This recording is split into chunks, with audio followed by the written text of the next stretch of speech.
మనం అప్పుడప్పుడు బొబ్బట్లు చేస్తాం. బొబ్బట్లు చేసినప్పుడు ఆహ్, పూర్ణం మిగిలిపోతూ ఉంటుంది కదండీ! సో, పూర్ణం మిగిలిపోయినప్పుడు ఏం చేస్తాం? మళ్ళీ మళ్ళీ బొబ్బట్ల పిండిని కలపలేం కాబట్టి, మన ఇంట్లో దోసల పిండి గానీ, లేదా మైదా ప్లస్ బియ్యం పిండి కలిపి చేసుకున్న బ్యాటర్ గానీ ఏదైనా ఉంటే, మనం దానిలో ముంచేసి బూరెల కింద వేసేసుకుంటాం. సో, నేను ఇవాళ దోసల పిండిలో కాకుండా, కొంచెం మైదా పిండి, కొంచెం బియ్యం పిండి కలిపేసి నేను ఈ బ్యాటర్ ఇలా ఈ కన్సిస్టెన్సీలో ఉండాలి. అంటే మనం వేసిన పూర్ణం అందులో ములిగి ఉండేటట్టు, ములిగితే మొత్తం అంతా ఆ బ్యాటర్ అంతా దానికి అంటుకునేటట్టు ఈ కన్సిస్టెన్సీలోనే ఉండాలన్నమాట. మీకు తెలుస్తుంది కదా, ఈ కన్సిస్టెన్సీలో ఉండాలి. అంటే మన వేలుకు అంటుకుని పోవాలి. సో, ఇలాగ చేసేసుకుని పెట్టేసుకున్నానండి. ఇప్పుడైతే మీకు నేను వేసి చూపిస్తాను.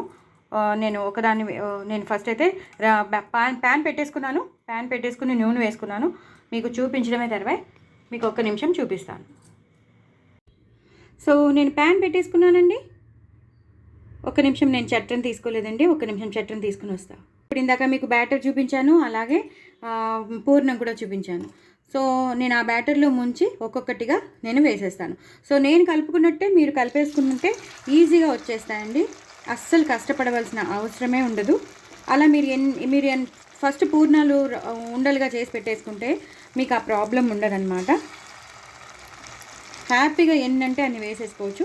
ఇవి చిట్లుతాయని కూడా అనుకోక్కర్లేదండి. ఇవి చిట్లవు.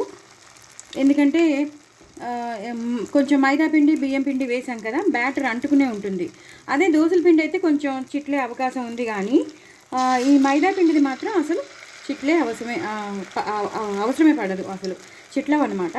సో, ఇలా ఎన్ని కావాలంటే అన్ని మనం వేసేసుకోవచ్చు. బూరెలు చాలా చాలా టేస్టీగా ఉంటాయి. బూరెలు ఎలా తినాలో మనకి తెలుసు. బూరెలు చక్కగా అన్ని బూరెలు అయిపోయాక మనం రౌండ్ చేసుకుని అందులో సర్కిల్ చేసుకుని అందులో నెయ్యి వేసుకుని తింటాం అన్నమాట. చాలా చాలా టేస్టీగా ఉంటాయి. ఇది ఒక ట్రెడిషనల్ రెసిపీ అని మీకు అందరికీ తెలుసు. సో, ఇలా ఇంక వేసేసుకుంటే మనకి ఎన్ని కావాలో అన్ని వేసేసుకుని మొత్తం కోట్ అయిపోవాలన్నమాట. మనం చేసిన బ్యాటర్ అంతా దీనికి కోట్ అయిపోతే ఊడకుండా ఉంటుందన్నమాట. సో, ఇన్నే వేస్తానండి. తర్వాత నేను మళ్ళీ వేస్తాను. సో, వాటికి కూడా కొంచెం ఉండాలి కదా, అంటే కదలడానికి స్పేస్ ఉండాలి కదా, అందుకనమాట. ఇవి వేగుతూ ఉండాలండి. మళ్ళీ వేగాక మీకు చెప్తాను. వెంటనే మాత్రం మీరు కదపకండి.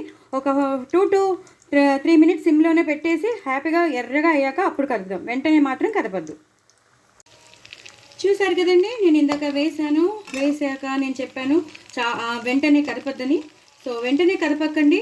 ఒక 2 minutes సిమ్లో, 2 to 3 minutes సిమ్లో పెట్టేస్తే అవే హ్యాపీగా వేగిపోతాయి.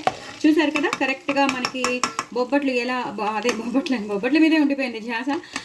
బూర్లు ఎలా కావాలో అలా వచ్చేస్తాయి, ఒకటి తర్వాత ఒకటి హ్యాపీగా తీసేసుకోవచ్చు. మనకి దోసల పిండి బ్యాటరీ ఉండాలని రూల్ లేదండి.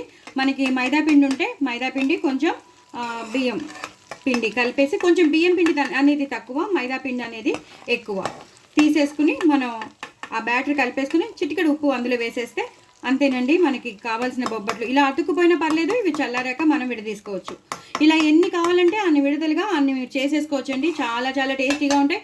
దయచేసి నా ఛానల్ని సబ్స్క్రైబ్ చేసుకోండి, సపోర్ట్ చేయండి. వెరీ వెరీ టేస్టీ బూరెలండి, చాలా వేడిగా ఉన్నాయి. నేను ఇప్పుడు చిట్లించి కూడా చూపించలేను, నేను షార్ట్లో చూపిస్తాను మీకు. సో, షార్ట్లో మీరు రెడీగా ఉండండి. బట్ వెరీ వెరీ టేస్టీ బూరెలండి. సో, పూర్ణం మిగిలిపోయిందని ఎప్పుడు మీరు భయపడద్దు, ఎప్పుడు బాధపడద్దు, ఏం చేయాలా అని ఆలోచించద్దు. ఇలా చేసేసుకోండి, హ్యాపీగా మీకు బూరెలు వచ్చేస్తాయి. కానీ కన్నం చేసుకుని మాత్రం మీకు ఇలా కన్నం చేసుకుని మాత్రం నెయ్యి వేసుకుని తప్పకుండా తినండి. నా ఛానల్ని మాత్రం సబ్స్క్రైబ్ చేసుకోండి, సపోర్ట్ చేయండి. చాలా చాలా టేస్టీగా ఉండే బూరెలండి. బాయ్ అండి.